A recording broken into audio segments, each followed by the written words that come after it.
د خپل شهید زوی یاد لا هم سترګو ته نیغ ولاړ دی. وایي لا هم دا نه مني چې زوی به شهید وي، خو کله چې د قبر سره ته ودرېږي نو شک په یقین بدل شي.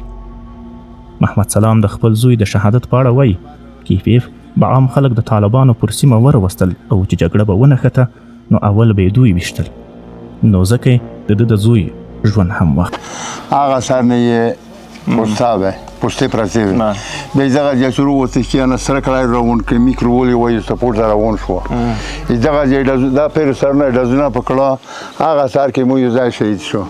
دا میکروول یې وایسته د بار دغه تندی بیل خوار دی، مستخیل ولسوالۍ نه رکوز دی، دغه ځای کې درې وړکي میږ ولګه د دوه شهیدون شوه، یو زخمی شو. دا نور څه وڅخیلو ولې خو څه به زه یم چې ولسوالۍ ته کمپاین ورورسېد هغه یې وویسته، ولسوالۍ یې وویسته روانې دي ورورسته.